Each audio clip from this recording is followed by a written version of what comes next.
adlaw no sa Miss O Radio 87.5 FM, Step Berganyo. Sir Padin, ikaw ang presidente karon no sa Taguluan Market Vendors Association. Karon nga naanay ito turnover na giblisengan na kano sa bagyod magsugod ang atong mga mamaligyaay sa merkado sa pagpamaligya diri gyud sa sulod. One man kanang batay sa namitingan with DPWH kay sugda naman ang lagkuan pastry. Kinahanglan nga pull out na yun na diya nga pastry building, ma-occupy siya, ma-pull out na yun first sa June.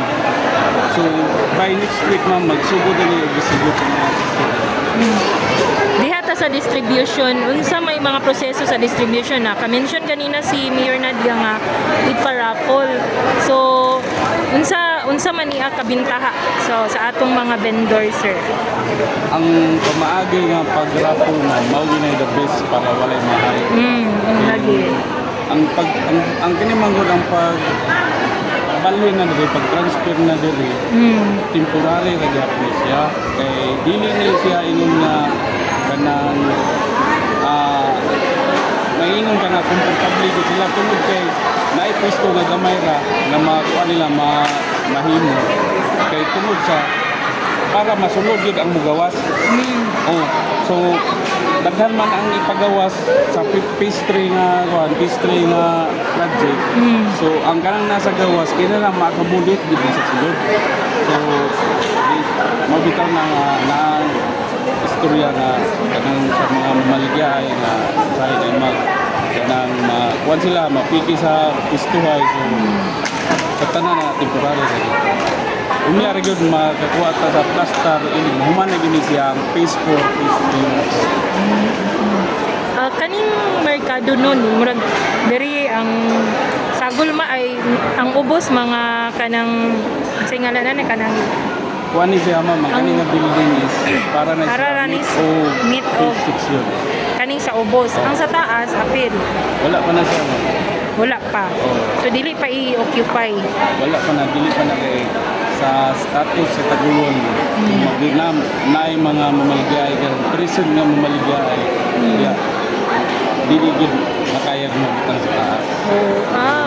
Mo na nga ako isa sa nasagod gihangyo ni Mayor ng Chairman.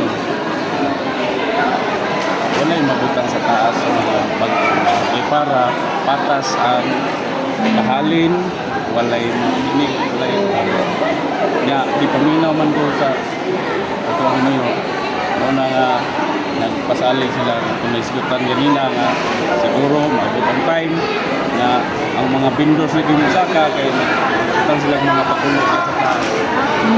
Tinuod kay sir, isa sad sa mga kanang dili mo sulod sa merkado po kaning mga mamaligyaay diya sa gawas. So unsa ba na apil ba na sila sir sa mga kanang kalit lang ito mo din na mga vendor kay mamaligya diya sa gawas mo nang reason nganong dili sila gasulod. So naa ba mo'y action anak pud sir ma-identify sila. Wala na siya ang medyo na sa DIEG. Sabot na sila nga ilan na silang badlungon kay nakaatang sila sa dalan din nakatag sila sa kanang misarrangement diri sa zone. So karon kano sa man mo magpa-raffle nang humana ba ang raffle? Wala pa man karon pang next week tagyo. Next week kay karon over din walay trabaho mga trabaho. Sa posible. Ikaw sir na ba ka-install po dere? Ako man. Ana ka-install dere. Pero kami mo ipagawas. Kami sa pastry.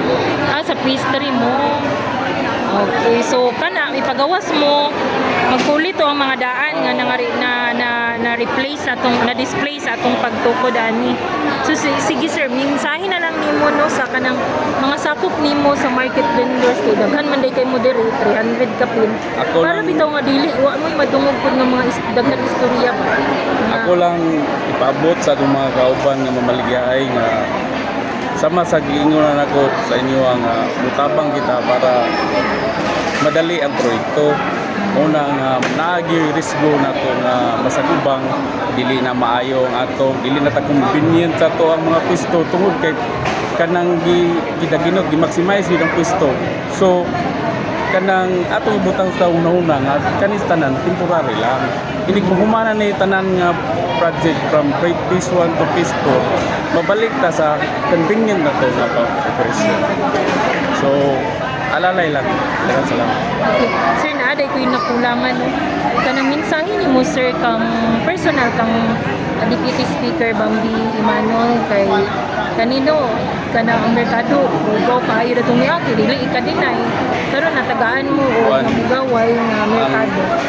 Ang akong mensahe sa amo ang karbo si Deputy Speaker Bambi Emmanuel, magpadayon siya sa iyang kaptik, iyang panlawas nga unta kapis kay sa lawas iyang filming matagamtaman kay sayod kami nga kami sa Tagulan pinangga kay ora na